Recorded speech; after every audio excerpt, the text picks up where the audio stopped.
नमस्कार, मैं शिव कुमार बोयत स्वागत करता हूं आपका अभिनव करियर एकेडमी के प्लेटफॉर्म पर। जैसा कि आपको विदित है, अपने मनोविज्ञान विषय प्रारंभ कर चुके हैं और मनोविज्ञान विषय के अंतर्गत अपने पहला टॉपिक मनोविज्ञान की ऐतिहासिक पृष्ठभूमि को अपने पढ़ा। उसके बाद अपने अधिगम टॉपिक को प्रारंभ कर चुके हैं और अधिगम टॉपिक एक ऐसा टॉपिक है, चाहे अपने जितने भी एग्ज़ाम जो होते हैं, अध्यापक से संबंधित जितने भी एग्ज़ाम जो होते हैं, चाहे वो स्टेट लेवल के हो या सेंटर लेवल के, चाहे अपने बात करें फर्स्ट ग्रेड, चाहे सेकंड ग्रेड, चाहे REET L1 L1 L1 L1 और L2 के लिए, और चाहे अपने सीटेट की बात करें, तो हर प्रतियोगी परीक्षा के लिए बहुत ही महत्वपूर्ण टॉपिक होता है। तो उसी को अपने स्टार्ट कर चुके हैं, जिसके अंदर अपनी पहली क्लास के अंदर अपने ये जाना कि अधिगम क्या है, उसके अर्थ के बारे में जानने का प्रयास किया और अधिगम की विशेषताओं के बारे में जाना। कि सबसे पहले मैंने आपको ये बताया कि अधिगम का संकुचित अर्थ और व्यापक अर्थ बताने का प्रयास किया। तो आपने देखा होगा कि अधिगम का संकुचित अर्थ मैंने जो बताया, तो उसके अंदर मैंने बताया कि अधिगम का संकुचित अर्थ जो होता है वो तो होता है सीखना, और व्यापक अर्थ अगर देखें तो व्यवहार में परिवर्तन। फिर मैंने आपको ये बताया कि किसी भी व्यक्ति के अगर व्यवहार में जो परिवर्तन होता है तो आप उसको किस प्रकार से बता सकते हो। फिर मैंने आपको बताया कि एग्जाम के अंदर मेन बात ये होती है कि मनोविज्ञान विषय हर कोई पढ़ा सकता है, पढ़ा भी रहे हैं, लेकिन आपको एग्जाम ओरिएंटेड मैटर कहाँ किस प्रकार से क्वेश्चन मिल सकते हैं, तो उसी के अकॉर्डिंग मैंने मैटर पूरा तैयार किया गया है। और जो भी आपको पैनल पीडीएफ जो प्रोवाइड करवा रहे हैं साथ में, तो उसके अंतर्गत जितने भी टॉपिक जिस प्रकार से प्रश्न बनते हैं उन्हीं के आधार पर मैटर को तैयार किया गया है। तो मैंने आपको ये भी बताया कि किसे आप अधिगम कहेंगे और किसे आप अधिगम नहीं कहेंगे, तो मैंने बहुत ही आपको विस्तार पूर्वक चर्चा की। फिर मैंने आपको बताया कि जैसे स्थायी परिवर्तन मैंने बताया, उसके बाद अपने अस्थायी परिवर्तन की बात की, और एक अपने बताया अपेक्षा का स्थायी परिवर्तन, जिसके बारे में अपने बहुत ही विस्तृत चर्चा की थी कि किसे अगर कौन सा ऑप्शन अपने सही मानेंगे। उसके बाद मैंने आपको ये भी बताया कि अधिगम और परिपक्वता, जितने भी चाहे छोटा सा एग्जाम जो होता है, बीएसटीसी का जब एग्जाम होता है या पीटीटी का जो एग्जाम होता है, उसके अंदर ये इस प्रकार के प्रश्न बहुत पूछे जाते हैं कि किसे आप अधिगम कहेंगे और किसे आप अधिगम नहीं कहेंगे। तो वहाँ बहुत बार प्रश्न पूछे जाते हैं, तो मैंने एक टॉपिक पूरा विस्तार पूर्वक समझाने का प्रयास किया कि अधिगम और परिपक्वता में क्या संबंध होता है, जिसके अंदर अपने विस्तृत रूप से अपने चर्चा की। और उसी को अपने कंटिन्यू करते हुए जो पिछली क्लास का जो है, देखते हैं पिछली क्लास के अंदर अपने क्या कुछ पढ़ा।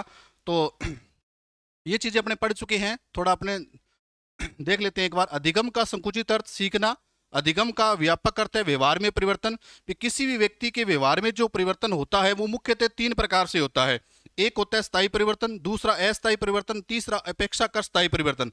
परमानेंट चेंज, टेम्परेरी चेंज और रिलेटिवली परमानेंट चेंज। तो अगर मैंने आपको कहा था कि स्थायी परिवर्तन और अपेक्षाकृत स्थायी परिवर्तन दोनों में अगर ऑप्शन आता है तो सबसे बेहतर जो ऑप्शन रहता है वो रहता है अपेक्षाकृत स्थायी परिवर्तन, जिसके बारे में अपने चर्चा कर चुके हैं, और कैसे होता है जिसके बारे में अपने चर्चा कर चुके हैं। तो आप उस क्लास को आप देख लीजिए। उसके बाद अपने बात की कि जो अस्थायी जो परिवर्तन होते हैं, मैंने आपको ये बताया कि जो अस्थायी जो परिवर्तन होते हैं वो कुछ समय के लिए होते हैं। मतलब व्यक्ति का मूल व्यवहार ऐसा नहीं होता, कोई कारक होता है, बाह्य कारक होता है जो जिसके कारण क्या है कि उसके अंदर परिवर्तन आता है। आप ये कह सकते हैं कि व्यक्ति का मूल व्यवहार ऐसा नहीं होता, लेकिन किसी बाह्य कारक के कारण कुछ समय के लिए उस व्यक्ति के व्यवहार में परिवर्तन आ जाता है। उसको अपने अस्थायी परिवर्तन या टेम्परेरी चेंजेस कहते हैं। तो फिर अपने बात की कि वो अस्थायी कारक कौन कौन से हो सकते हैं, जिसके बारे में मैंने आपको सारी बातें बताई थी कि जैसे बीमारी है, थकान है, संवेग है, नशीले पदार्थ है, मूल प्रवृत्ति है, परिपक्वता है। इसके बारे में अपने चर्चा कर चुके हैं। उसके बाद इनको अपने एग्जाम्पल के माध्यम से समझा। फिर अपने मैंने बताया कि परिपक्वता और अधिगम के अंदर क्या कुछ संबंध है। उसके बाद इसके अंदर अंतर भी अपने करने का प्रयास किया। तो ये चीजें आप पहली क्लास के अंदर आप देख सकते हो। चलते हैं आगे की तरफ। फिर मैंने आपको अधिगम की विशेषताएं बताई। तो सबसे पहले अपने बात करें, एक बार इस टॉपिक को यहाँ अपने कंप्लीट किया था, तो अधिगम की विशेषताओं की बात करें तो यह एक सार्वभौमिक प्रक्रिया है। तो मैंने प्रिय विद्यार्थियों आपको ये बताया कि अधिगम एक ऐसी प्रक्रिया है जो हर जगह, मतलब किसी स्थान विशेष के लिए लागू नहीं होती, ये हर जगह संपन्न हो सकती है। मतलब कोई भी व्यक्ति है वो किसी भी क्षेत्र के अंदर सीख सकता है, ये बात थी। अधिगम व्यवहार में परिवर्तन है। अगर कोई व्यक्ति अभ्यास, अनुभव और प्रशिक्षण के माध्यम अभ्यास, अनुभव और प्रशिक्षण के द्वारा लगातार प्रयास करता है तो उसके व्यवहार में परिवर्तन होता है। फिर मैंने आपको बताया कि अधिगम एक प्रक्रिया और परिणाम दोनों है। प्रक्रिया का मतलब ये होता है कि अधिगम मतलब कोई भी नवीन व्यवहार करने के लिए, यानी नवीन व्यवहार सीखने के लिए हमें, हमारे पास कुछ चरण होते हैं। मतलब कोई भी कार्य जब हम सीखते हैं तो उस कार्य को करने के लिए कुछ चरण होते हैं, उनके द्वारा उस कार्य को क्या किया जाता है, पूर्ण किया जाता है। फिर जो आपने कार्य सीखा है, मतलब किसी भी कार्य को करने के लिए जो आपके स्टेप्स जो होते हैं, जो चरण जो होते हैं, जिसके द्वारा उस कार्य को पूरा करते हैं, वो प्रोसेस होती है, वो प्रक्रिया होती है। और जिस चरण के द्वारा, जिस स्टेप्स के द्वारा आप उस प्रक्रिया को पूर्ण कर पाते हो और उसके द्वारा जो आपके व्यवहार में जो परिवर्तन आता है वो परिणाम कहलाता है। इसके बारे में मैंने आपको बताया। फिर मैंने ये बताया कि अनादिगम ध्यान देंगे प्रिय विद्यार्थियों, अनादिगम भी अधिगम है। कुछ मैंने ये बताया था कि कुछ व्यवहार ऐसा है जो व्यक्ति अपने मूल व्यवहार में उसको शामिल नहीं करना चाहता। अनादिगम का मतलब होता है ऐसा ऐसा व्यवहार जो समाज में क्या है, अमान्य है। ऐसा व्यवहार जो समाज में अमान्य है, अर्थात ऐसा व्यवहार वो करना नहीं चाहते। जैसे आप ये कहें कि तंबाकू का सेवन करना, नशीले पदार्थ का सेवन करना, तो इन चीज़ों को व्यक्ति करना नहीं चाहता, लेकिन कुछ कह कि लगातार इनके अटैच में या संपर्क में आने के बाद ये कुछ व्यवहार क्या है वो सीख लेता है।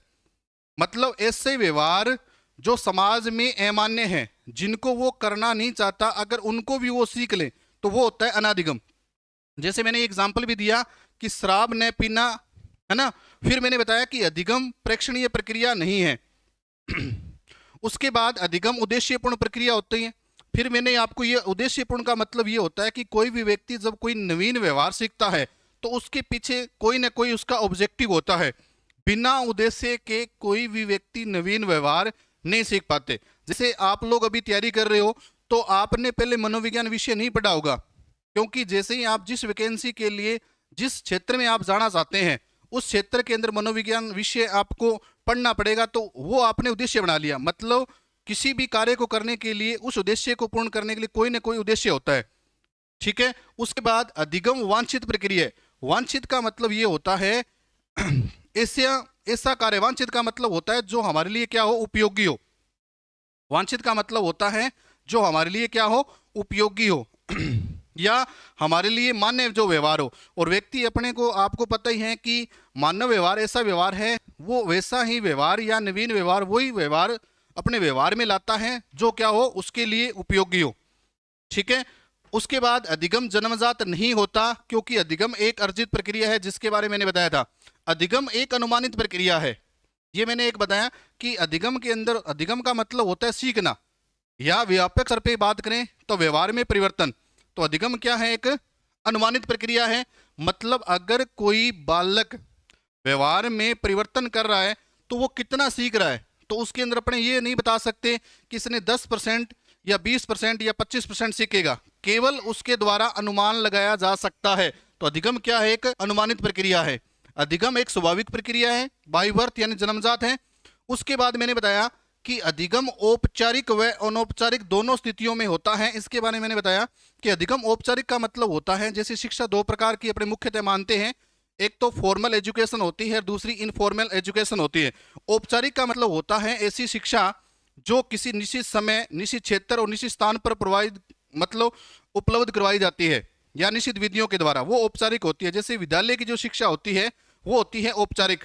तो इसी प्रकार से अधिगम भी होता है। अगर कोई व्यक्ति मतलब नवीन व्यवहार सीख रहा है तो औपचारिक भी हो सकता है। अनौपचारिक का मतलब होता है जिसमें स्थान, क्षेत्र या समयावधि या कोई विशेष विधि का प्रयोग नहीं होगा, तो अनौपचारिक भी हो सकता है। तो कोई भी व्यक्ति जो नवीन व्यवहार सीख रहा है तो वो औपचारिक भी हो सकता है और अनौपचारिक दोनों भी हो सकता है।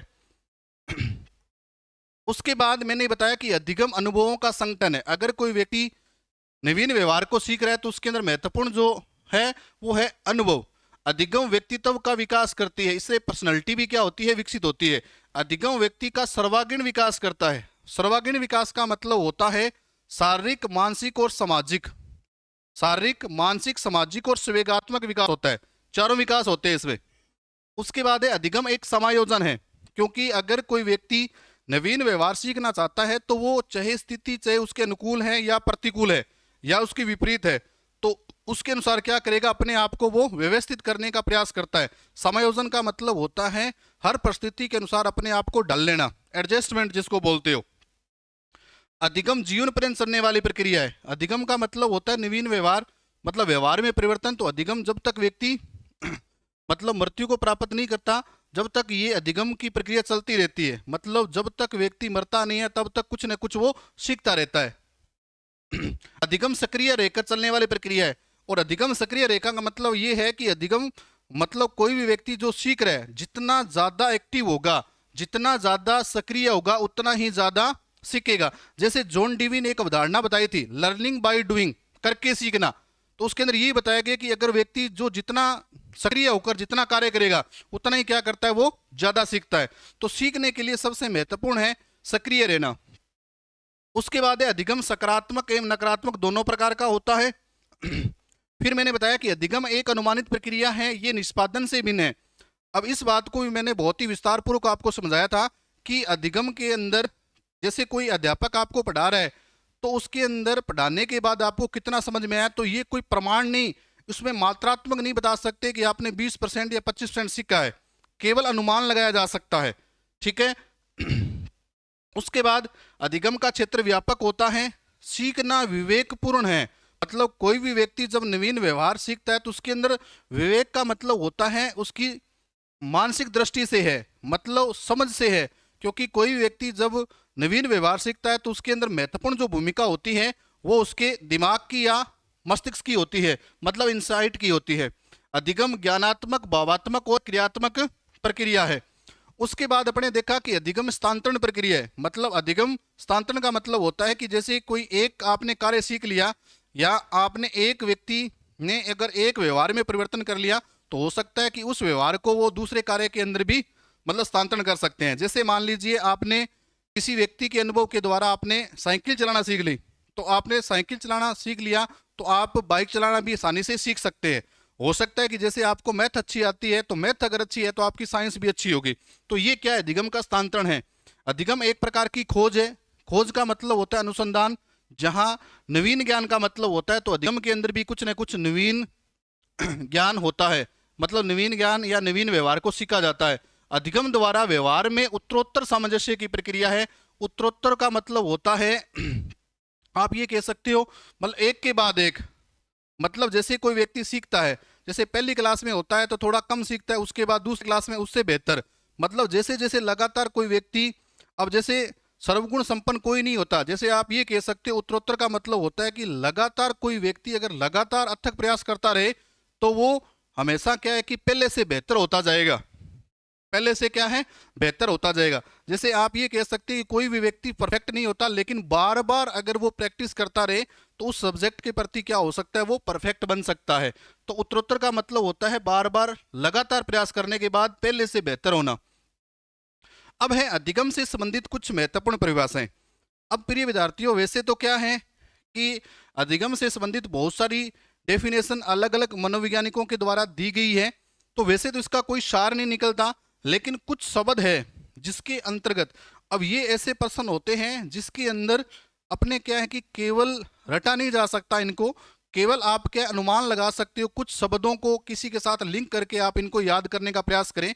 वैसे तो क्या है कि परिभाषाएं बहुत सारी हैं, तो जो महत्वपूर्ण जो परिभाषाएं हैं उनको मैंने इस स्लाइड के अंदर इंक्लूड किया है और प्रयास किया है कि इनसे बाहर न जाए।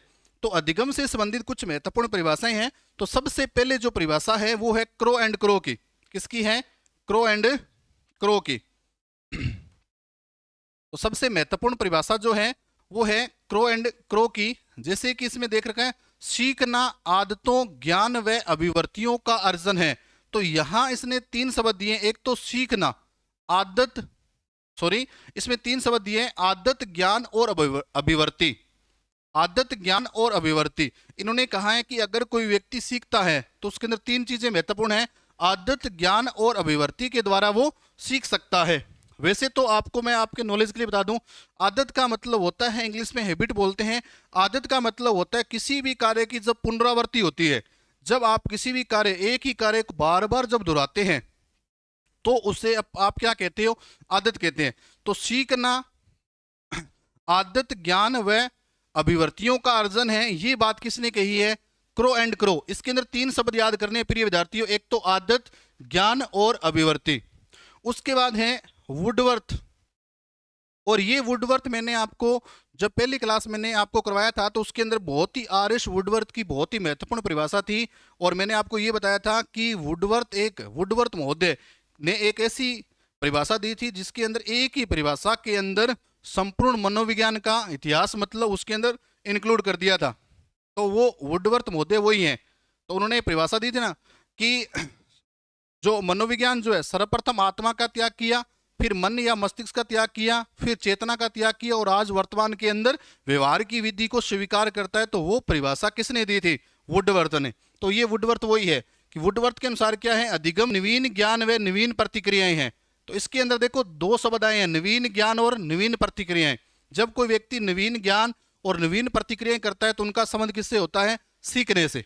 उसके बाद देखो क्रो एंड क्रो ने दो तीन शब्द बताए हैं, सीखना आदत ज्ञान और अभिवर्ती का अर्जन है, और इनका शब्द इन्होंने एक ही महत्वपूर्ण शब्द बात की है, नवीन की बात की है, नवीनता की बात की है, नवीन ज्ञान और नवीन प्रतिक्रियाएं, जिसका संबंध किससे है, वुडवर्थ से। उसके बाद है क्रोनबेक के अनुसार। अब क्रोनबेक के अंदर आपको ध्यान रखना है, इसके अंदर इन्होंने शब्द जोड़ दिया अनुभव। अनुभव के द्वारा व्यवहार में परिवर्तन, कि कोई व्यक्ति सीखता है वो किसके द्वारा सीखता है, अनुभव के द्वारा। देखो तीन मनोवैज्ञानिकों ने अलग अलग बात कही है, देखो अलग अलग। अब जैसे मैं आपको अधिगम के जब सिद्धांत बताऊंगा तो सभी अलग अलग व्यवहार को सीखने के तरीके बताएंगे, लेकिन सबके सिखाने के जो तरीके जो होंगे वो अलग अलग होंगे।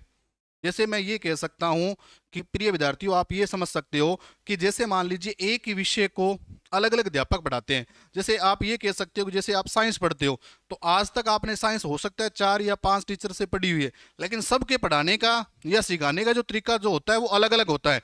इसी प्रकार से अधिगम के सिद्धांत जब आप पढ़ेंगे मुख्यतः आपको 13 सिद्धांत पढ़ाऊंगा मैं, तो उसके अंदर आप अलग अलग वैज्ञानिकों ने है बात वो किसकी करते हैं, अधिगम की, व्यवहार में परिवर्तन की, नवीन व्यवहार की बात करते हैं, लेकिन सबने अलग अलग तरीके से सिखाने का क्या किया, प्रयास किया। सबने अलग अलग महत्वपूर्ण कारक बताए सीखने के। तो अब देखो सबसे पहले क्रो एंड क्रो ने क्या बात की कि सीखने के लिए क्या चीज चाहिए, आदत ज्ञान और अभिवर्ती की बात की। उसके बाद बात की अपने किसकी, वुडवर्थ की। वुडवर्थ ने कौन से शब्द का यूज किया है, नवीन ज्ञान व नवीन प्रतिक्रियाएं। उसके बाद प्रिय विद्यार्थियों बात करें क्रोनबेक की। क्रोनबेक ने क्या कर दिया, अनुभव के द्वारा, उन्होंने तो केवल कह दिया कि अनुभव के द्वारा ही व्यक्ति क्या करता है, नवीन व्यवहार को सीखता है।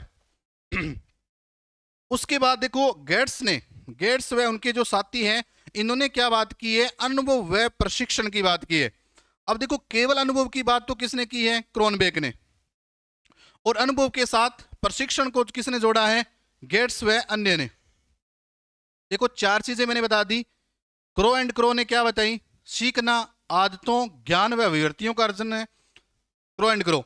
उसके बाद वुडवर्थ ने क्या बात की है, नवीन ज्ञान और नवीन प्रतिक्रियाएं।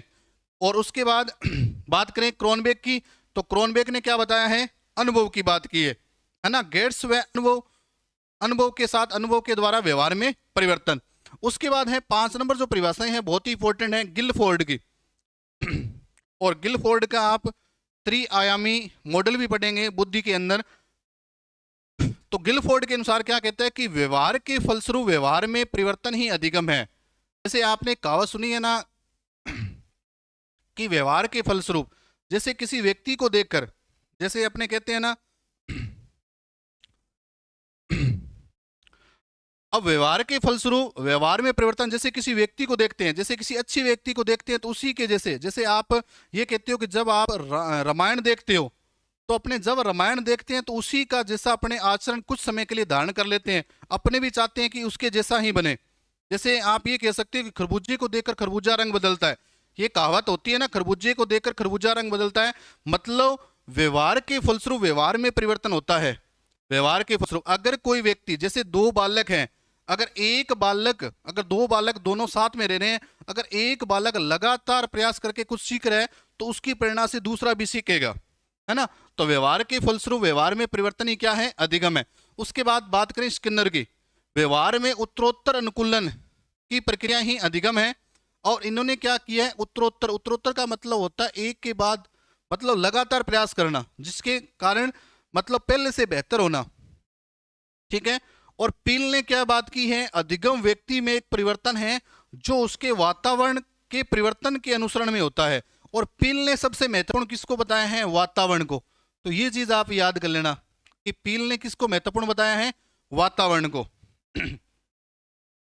उसके बाद देखो हिलगार्ड की परिभाषा है। हिलगार्ड के अनुसार क्या बताया कि नवीन परिस्थितियों में अपने आप को अनुकूलित करना ही क्या है, अधिगम है। देखो यहां बहुत महत्वपूर्ण है कि नवीन परिस्थितियों में अपने आप को, उस परिस्थिति के अनुसार अपने आप को डाल लेना, वो किसने बताया है, हिलगार्ड ने। उसके बाद है गार्डनर मर्फी के अनुसार अधिगम में वातावरण संबंधी आवश्यकताओं की पूर्ति के लिए व्यवहार में होने वाले सभी परिवर्तनों की शक्ति है। ये किसने कहा है, गार्डनर ने।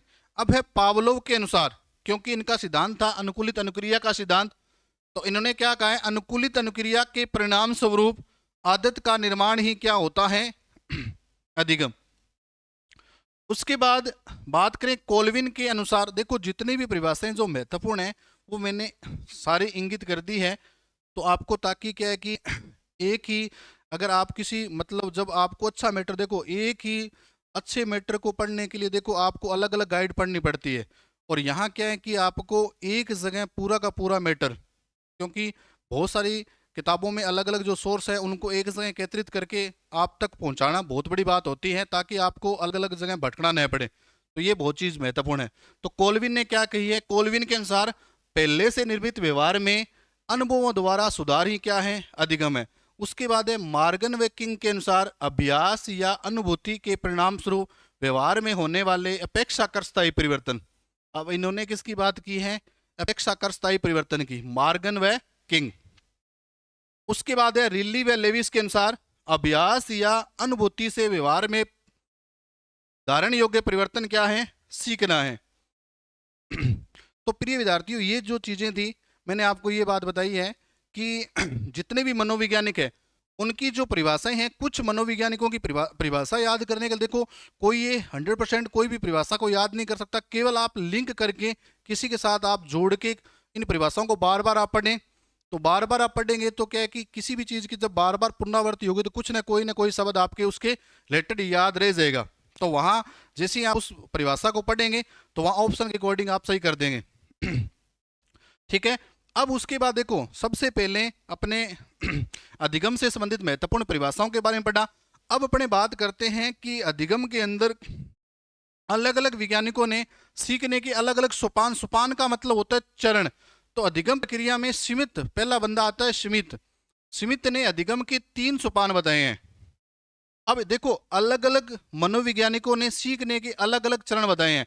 तो अगर आपसे पूछा जाए, प्रश्न ऐसे पूछा जा सकता है कि स्मिथ के द्वारा, स्मिथ जो मनोवैज्ञानिक है उसके द्वारा अधिगम या नवीन व्यवहार के लिए कितने चरण बताए, तो प्रिय विद्यार्थियों उन्होंने 3 चरण बताए हैं। कितने चरण बताए हैं, 3 चरण।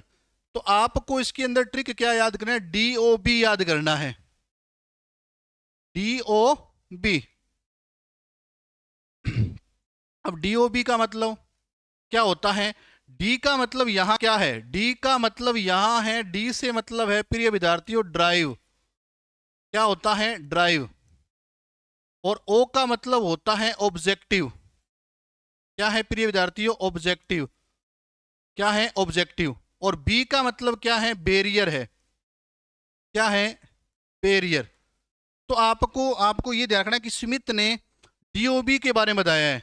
किसने, स्मिथ ने सीखने के 3 चरण बताए हैं, उसको आप ट्रिक के याद कर लो, DOB। डी का मतलब क्या है, ड्राइव। ओ का मतलब है ऑब्जेक्टिव और बी का मतलब है बैरियर।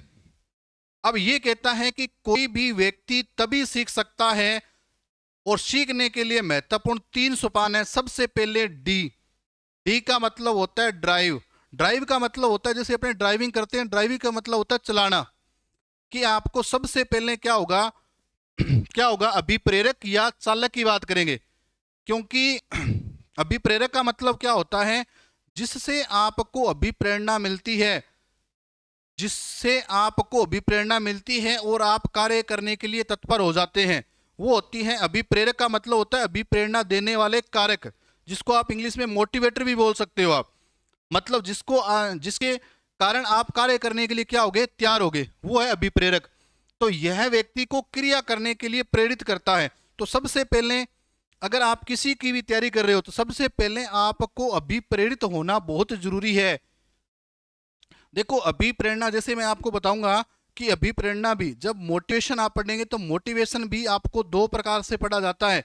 एक तो व्यक्ति होता है, बाह्य अभिप्रेरणा होती है, और एक प्रिय विद्यार्थियों आंतरिक अभिप्रेरणा होती है। बात को समझे।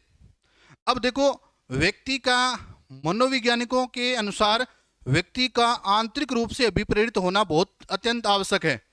अब देखो बाह्य अभिप्रेरणा का मतलब ये होता है कि अगर कोई व्यक्ति बाह्य रूप से अभिप्रेरित होगा तो वो क्या होगा, अल्प समय के लिए होगा। जैसे आपने कई बार देखा होगा कि कुछ व्यक्ति ऐसे होते हैं जो क्या है कि मतलब तैयारी का सिस्टम बनाते हैं, एक व्यवस्थित क्रम बनाते हैं, लेकिन सोचते हैं कि अब अपने लगातार ही पढ़ेंगे 8 या 10 घंटे, लेकिन 3 या 4 दिनों के बाद पढ़ने के बाद वापस क्या हो जाते हैं, नर्वस हो जाते हैं। फिर वो क्या करते हैं, यूट्यूब से किसी मोटिवेटर का स्पीच सुनते हैं, और उसके बाद कुछ समय के लिए बाद में फिर क्या है, वापस उत्साहित होते हैं पढ़ने के लिए।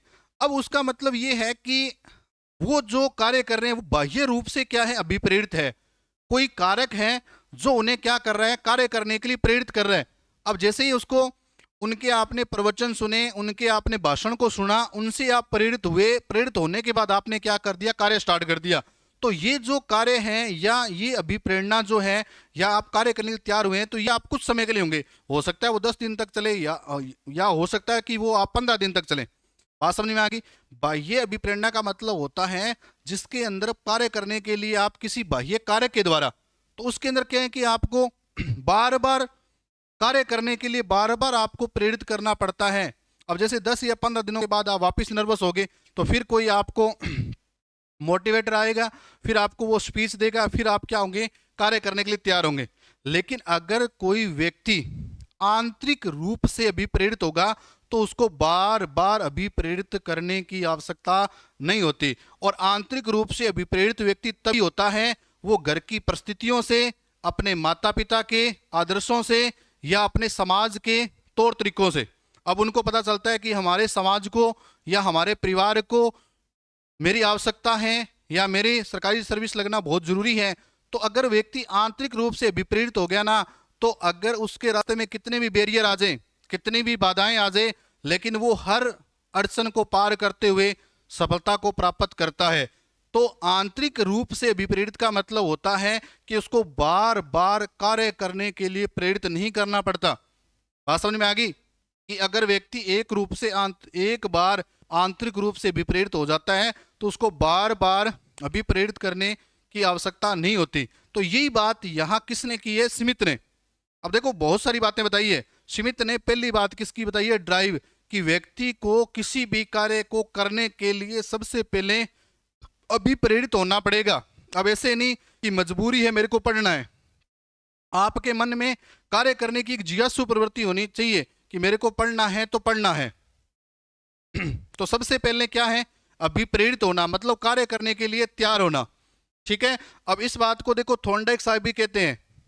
थॉर्नडाइक साहब भी क्या कहते हैं कि सबसे पहले वो थॉर्नडाइक जब नियम बताएंगे तो वहां आपको बताएगा तत्परता का नियम, कि व्यक्ति का तत्पर होना बहुत जरूरी है। जब तक व्यक्ति स्वयं कार्य करने के लिए तैयार नहीं है ना, तब तक आप उसको सिखा नहीं सकते। अगर जैसे किसी बालक को आप सिखा रहे हो, जैसे मान लीजिए आप क्लास में चले गए और जाना उस बालक को आप उठा कर क्लास में बिठाते हो और बताते हो, बार बार हाथ पकड़ के सिखा रहे हो, तो बालक नहीं सीखेगा। जब तक वह स्वयं कार्य करने के लिए तैयार नहीं होगा तब तक आप उसे सिखा नहीं सकते।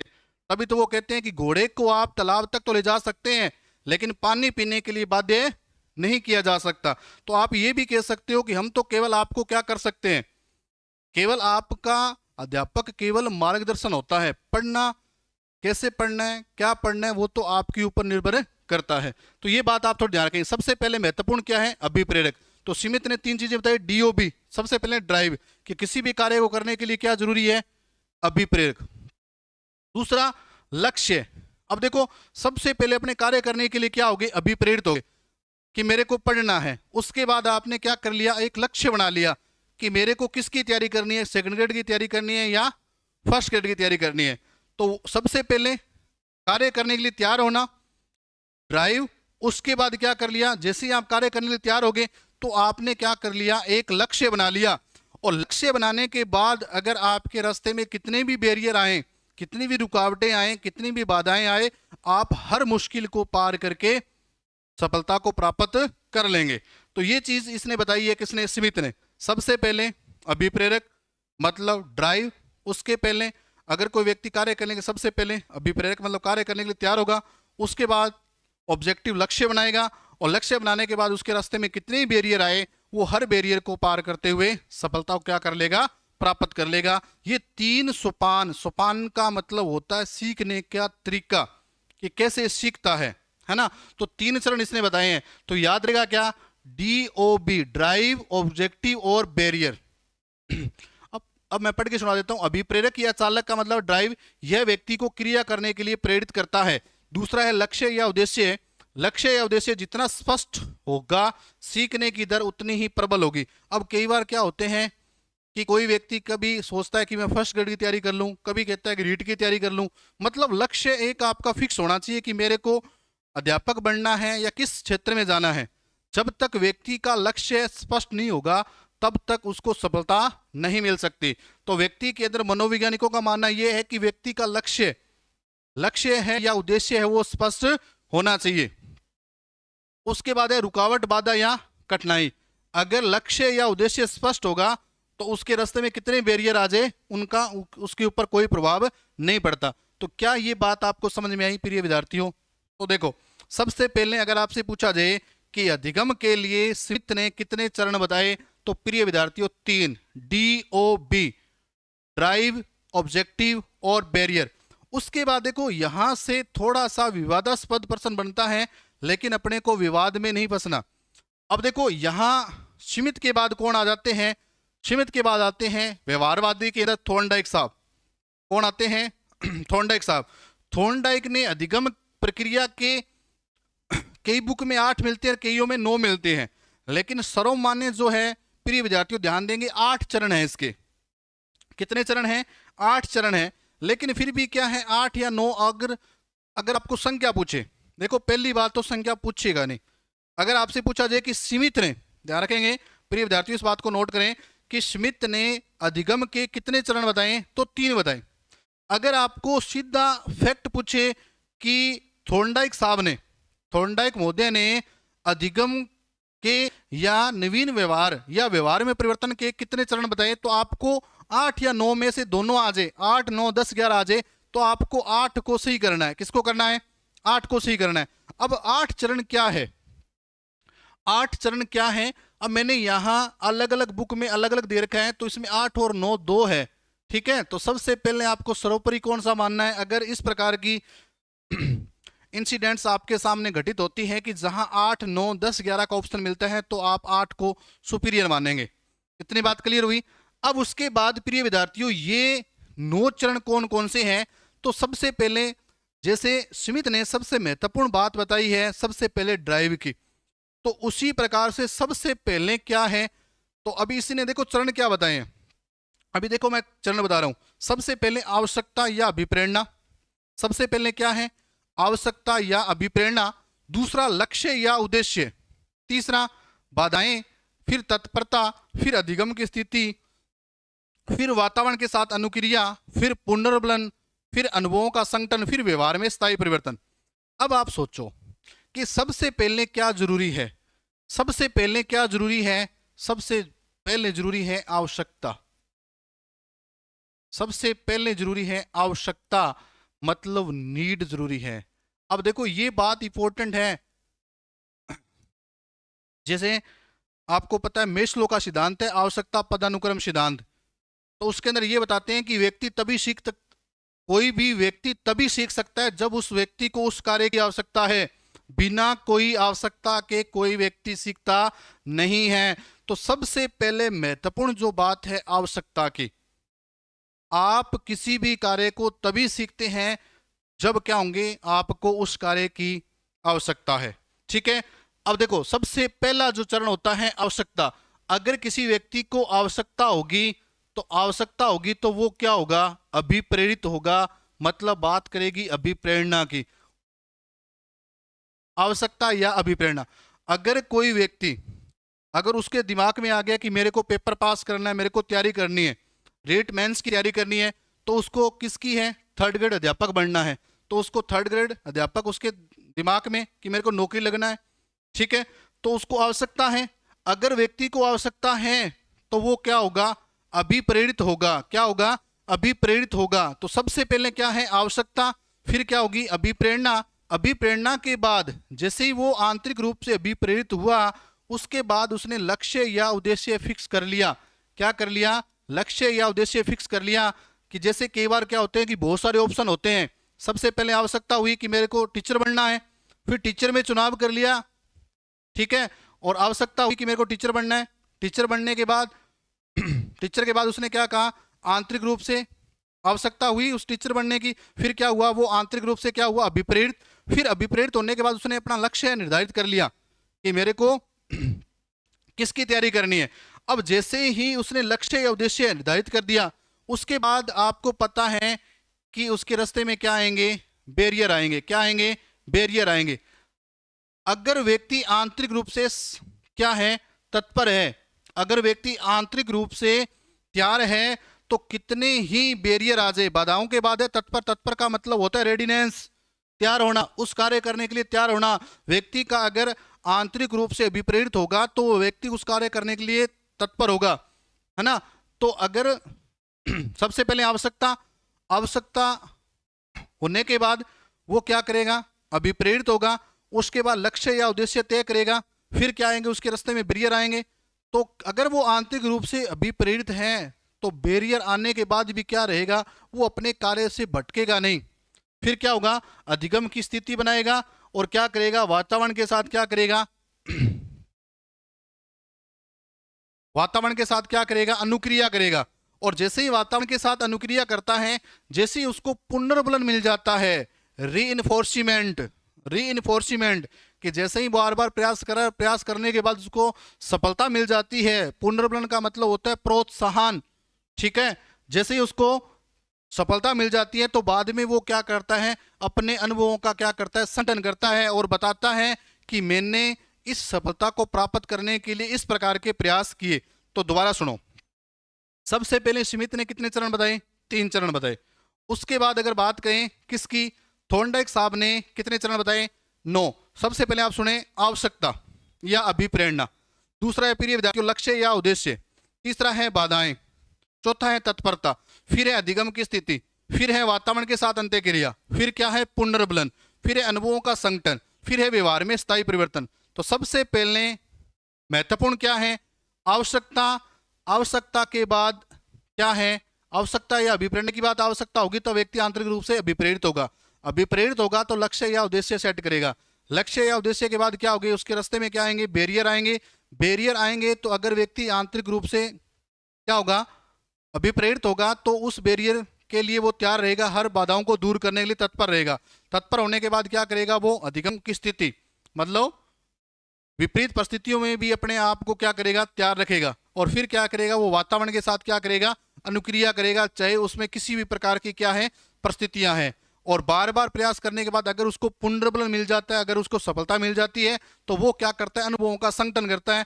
और वो मतलब ये बात करता है कि मैंने मतलब इतनी विपरीत परिस्थितियां होने के बावजूद भी मैंने इस सफलता को कैसे अचीव किया, ठीक है। और फिर क्या हो जाता है, उसका व्यवहार में क्या हो जाता है, स्थायी परिवर्तन। तो ये चरण आपको प्रिय विद्यार्थियों ध्यान रखना है।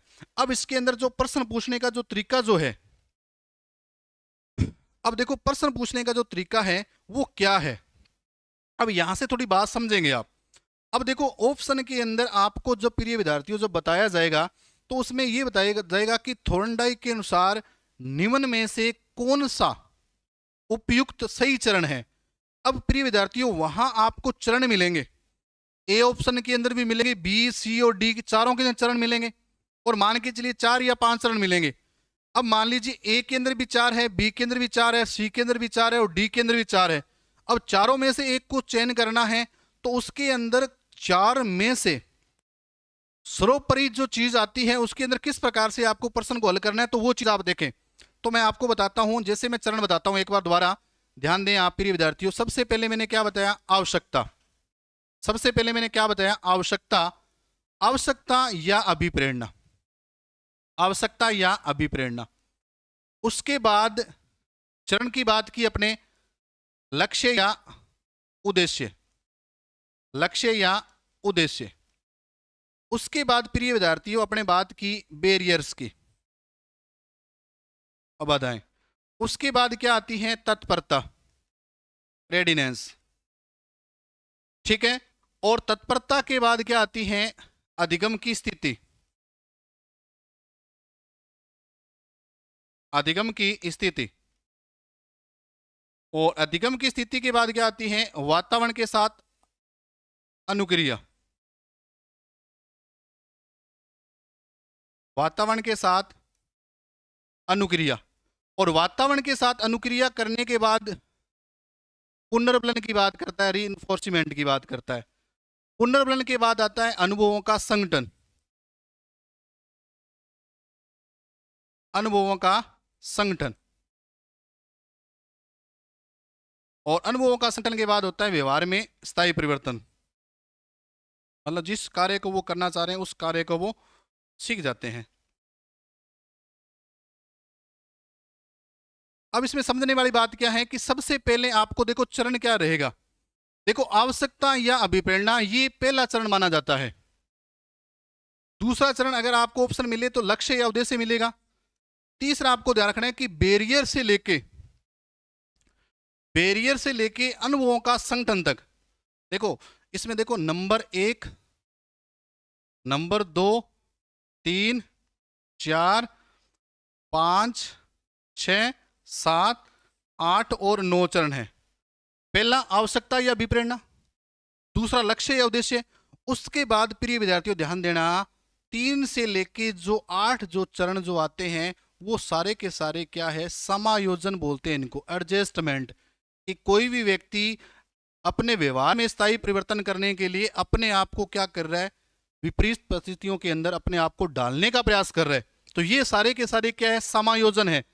तो आपको 4 में से चयन करना हो तो सबसे पहले आवश्यकता या अभिप्रेरणा, दूसरा प्रिय विद्यार्थियों लक्ष्य या उद्देश्य, तीसरा ये सारे के सारे चरण जो है से बैरियर्स की बात करें, बाधाएं, तत्परता, अधिगम की स्थिति, वातावरण के साथ अनुक्रिया, पुनर्बलन, अनुभवों का संगठन, ये सारे के सारे किसके अंदर आते हैं? समायोजन के अंदर। और चौथा चरण कौन सा आ जाएगा? व्यवहार में परिवर्तन, व्यवहार में स्थायी परिवर्तन। तो 4 में से चयन करना हो तो आप क्या बताएंगे? पहले आवश्यकता या अभिप्रेरणा, दूसरा लक्ष्य या उद्देश्य, तीसरा समायोजन और चौथा व्यवहार में स्थायी परिवर्तन। और वैसे शरीर से अगर पूछना हो तो आपको याद करना है, सबसे पहले आवश्यकता अभिप्रेरणा, दूसरा लक्ष्य या उद्देश्य, तीसरा बाधाएं, चौथी तत्परता, अधिगम की स्थिति, वातावरण के साथ अनुक्रिया, पुनर्बलन, अनुभवों का संगठन, व्यवहार में स्थायी परिवर्तन। ऐसा किसने कहा?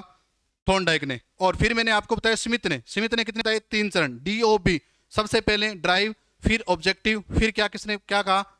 बैरियर। कि सबसे पहले व्यक्ति कार्य करने के लिए तैयार होना चाहिए, फिर लक्ष्य या उद्देश्य स्टार्ट करेगा, मतलब तैयार लक्ष्य या उद्देश्य सेट करेगा, और उसके बाद उसके रास्ते में कितने बैरियर आए वो उसको क्या कर लेगा? पार कर लेगा। तो 2 मनोवैज्ञानिकों के बहुत ही अधिगम के सोपान बताए हैं। एक तो स्मिथ ने 3 बताए हैं और थॉर्नडाइक साहब ने कितने बताए हैं? 8। ठीक है, क्या ये बात आपको समझ में आ गई? तो ये कुछ बातें मैंने आपको बताई कि किस प्रकार से अपने अधिगम के अंदर अलग अलग चरण। अब अपने बात करेंगे कि अधिगम के जो प्रकार है। अब प्रिय विद्यार्थियों ये अलग अलग बुक्स के अंदर अलग अलग दे रखा है, लेकिन मैंने इस टॉपिक को एकत्रित किया कि अधिगम के जब प्रकार, टाइप ऑफ लर्निंग की बात करें तो आपको मुख्यतः 3 प्रकार के मुख्यतः टाइप पढ़े जाते हैं, प्रकार। तो सबसे पहले अगर बात करें, एक तो आपको पढ़ा जाता है रॉबर्ट गेने।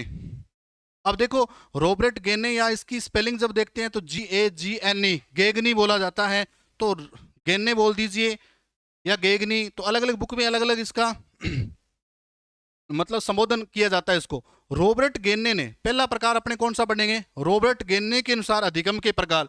तो प्रिय विद्यार्थियों ध्यान रखना कि रॉबर्ट गेने ने जो अधिगम के प्रकार जो बताए हैं वो बताए हैं 8। बहुत ही इंपॉर्टेंट है, सबसे महत्वपूर्ण है ये। उसके बाद बात करेंगे डेविड आशुबेल। किसकी बात करेंगे? डेविड आशुबेल।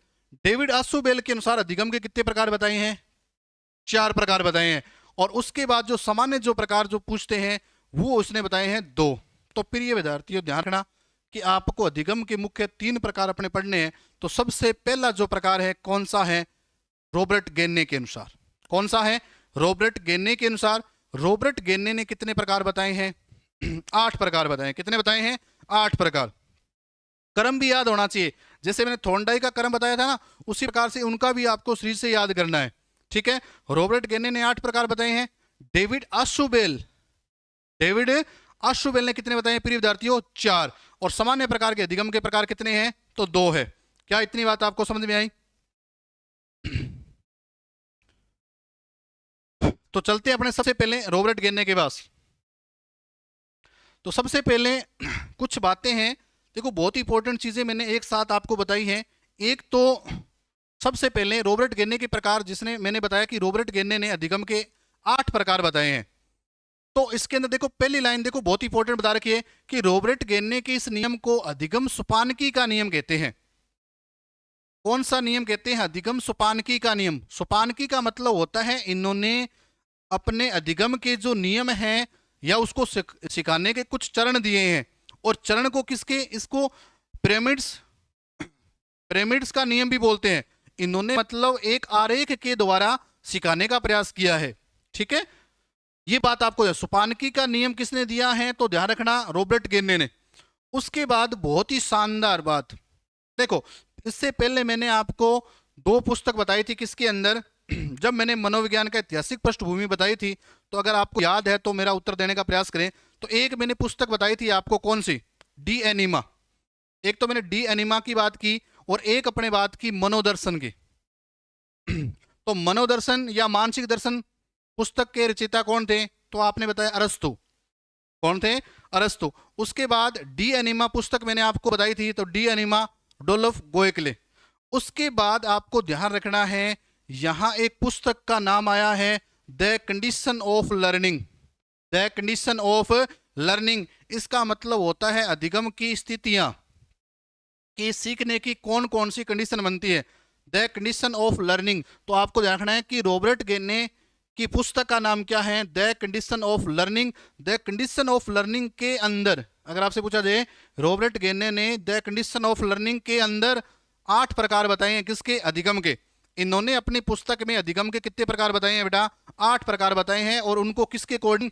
पिरामिड्स के आधार पर। तो 4 चीजें बता दी। सबसे पहले अधिगम के नियम को सोपानकी का नियम कहते हैं। दूसरी बात, इनकी पुस्तक का नाम क्या है? The condition of learning. The condition of learning, अधिगम की स्थितियां। उसके बाद इस पुस्तक में, रॉबर्ट गेन्ने की पुस्तक है, इस पुस्तक में कितने प्रकार बताए हैं? 8 प्रकार बताए हैं। और उसके बाद इसने बताया है कि इस के जो 8 प्रकार हैं उनको इसने किसके अकॉर्डिंग समझाने का प्रयास किया है? पिरामिड के अकॉर्डिंग। किसके अकॉर्डिंग? पिरामिड के अकॉर्डिंग। जैसे इस प्रकार से। चलें आगे। क्या इतनी बात आपको प्रिय विद्यार्थियों समझ में आ रही है? अगर समझ में आ रही है तो साथ साथ में आप नोट्स बना सकते हैं। ठीक है। अब उसके बाद बात करें, इन्होंने अधिगम को सरल से जटिल क्रम में व्यवस्थित किया। देखो इन्होंने सबसे महत्वपूर्ण बात की क्या बताई है कि इन्होंने मतलब कोई भी व्यक्ति या छोटे बालक की बात करें, छोटे बालक को किस प्रकार से सिखा सकते हैं। तो सबसे पहले वो क्रियाएं बताई जो सरल अनुक्रियाएं हैं, सरल से जटिल की ओर। ये तो एक सामान्य सी बात है, क्योंकि छोटा बालक आपको पता है सबसे पहले सामान्य क्रिया करता है। क्या करता है? सामान्य क्रिया करता है। क्योंकि छोटा बालक पहले सामान्य, और सामान्य से क्या करता है? विशेष अनुक्रिया करता है। जैसे मैंने आपको पहले क्लास के अंदर बताया था कि जैसे किसी छोटे बालक को अगर किसी चीज को पकड़ना है तो सबसे पहले वो पूरे हाथ से उस चीज को पकड़ने का प्रयास करता है ना, क्योंकि उसका कंट्रोल नहीं होता। फिर को क्या करता है? धीरे धीरे जैसे जैसे व्यवहार में उसके परिवर्तन होता जाता है, धीरे धीरे वो 1 अंगुली से पकड़ना है कि 2 अंगुली से पकड़ना है, धीरे धीरे वो सीख जाता है। क्या इतनी बात आपको समझ में आई? अब इन्होंने अधिगम को सरल से जटिल क्रम में व्यवस्थित किया। तो सबसे पहले अब देखो अपने क्या किया इसमें, सरल से जटिल की ओर। तो सबसे पहला जो चरण है वो है सांकेतिक। सबसे पहला जो चरण है वो है सांकेतिक अधिगम। उसके बाद है उद्दीपक अनुक्रिया अधिगम, और उसके बाद है श्रृंखला अधिगम। देखो सांकेतिक अधिगम को क्या बोलते हैं? Signal learning. उसके बाद प्रिय विद्यार्थियों उद्दीपक अनुक्रिया अधिगम का मतलब है स्टिमुलस रिस्पॉन्स लर्निंग। उसके बाद है श्रृंखला अधिगम का मतलब है चेन लर्निंग। तो सबसे पहले सांकेतिक, सांकेतिक के बाद उद्दीपक अनुक्रिया, उसके बाद श्रृंखला, उसके बाद क्या है शाब्दिक साचर्य अधिगम, शाब्दिक साचर्य अधिगम, वर्बल एसोसिएटेड लर्निंग, और उसके बाद क्या है विभेदन अधिगम, फिर संप्रत्यय, फिर नियम या सिद्धांत, और फिर समस्या समाधान। तो ये अपने क्रम से इनको याद करना है।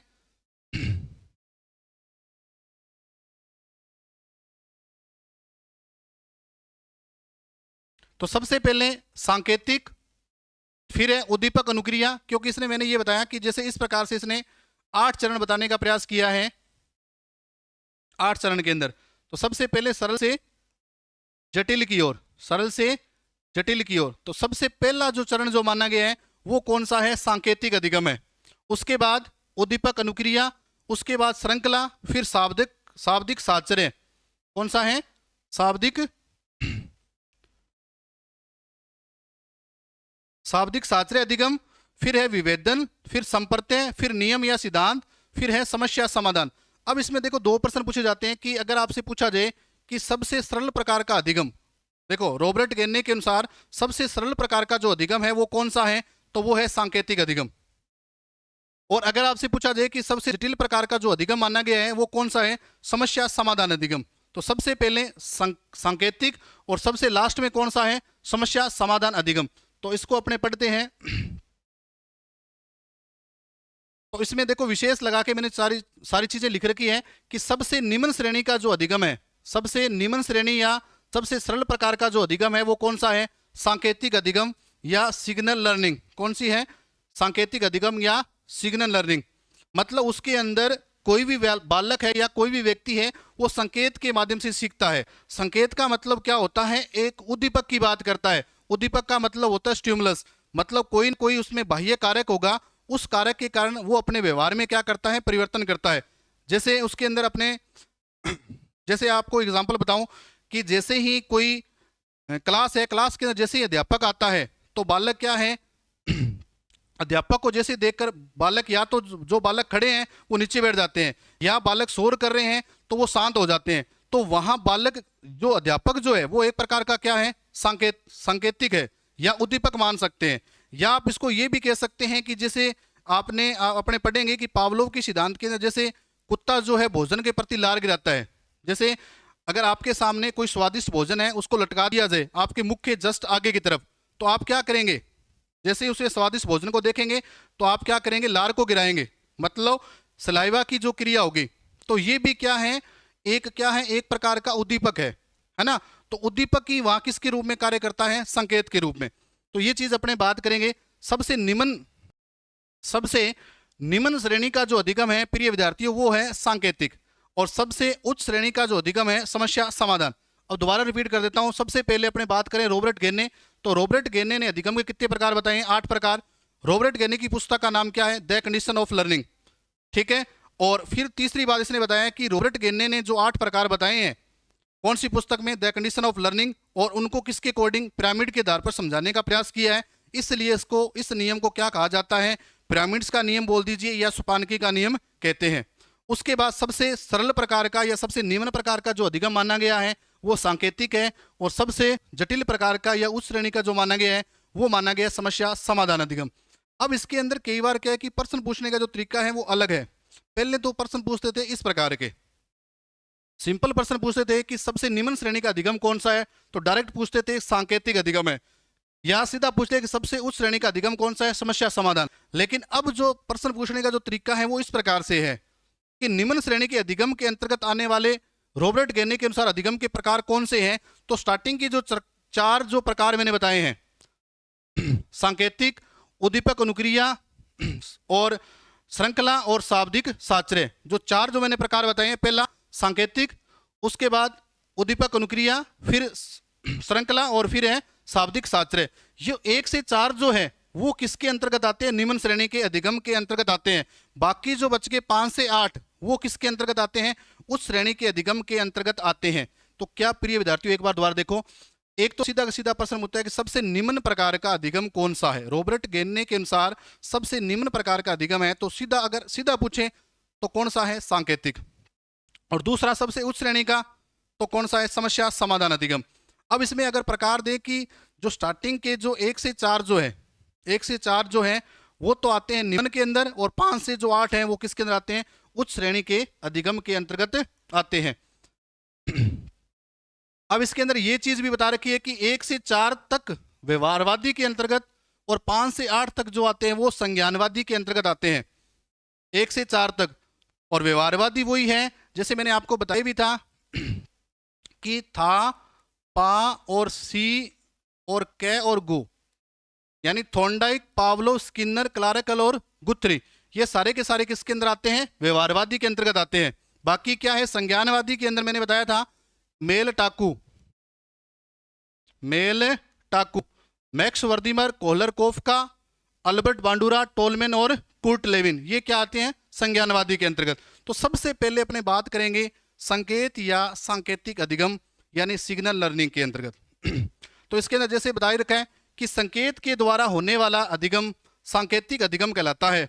तो यहां आपको ध्यान रखना है कि जो संकेत जो है वो किसका काम करता है, उद्दीपक का।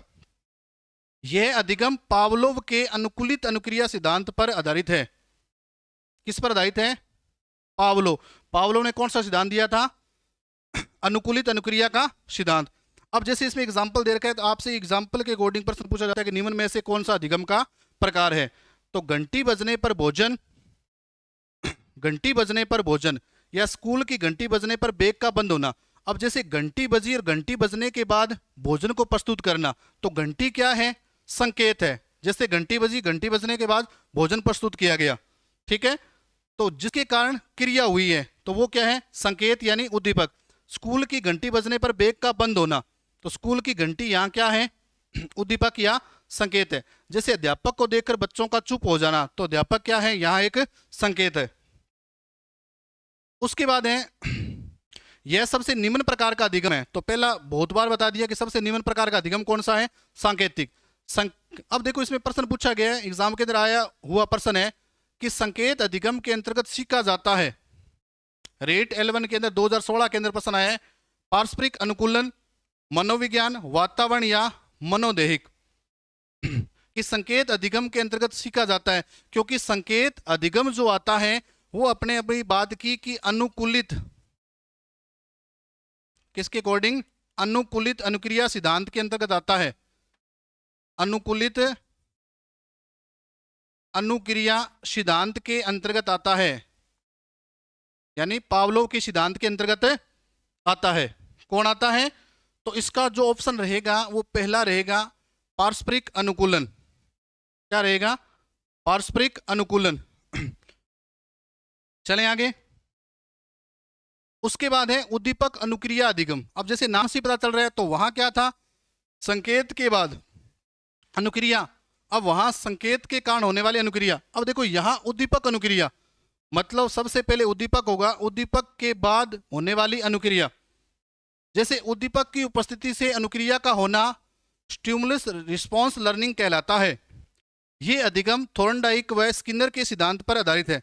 तो इसमें देखो प्रश्न यहां से बनता है, पहला जो प्रकार मैंने बताया कि सांकेतिक जो अधिगम है वो तो किस पर आधारित है, पावलोव के अनुकूलित अनुक्रिया सिद्धांत पर। और जो उद्दीपक अनुक्रिया जो अधिगम का जो प्रकार है रॉबर्ट गेने का, वो किस पर है, थॉर्नडाइक और स्किनर के सिद्धांत पर आधारित है। और इसमें व्यवहारवादी सिद्धांत आते हैं।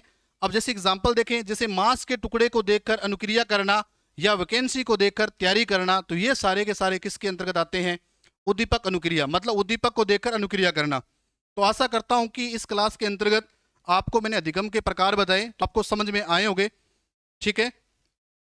तो आज के लिए बस इतना ही। जय हिंद, जय भारत।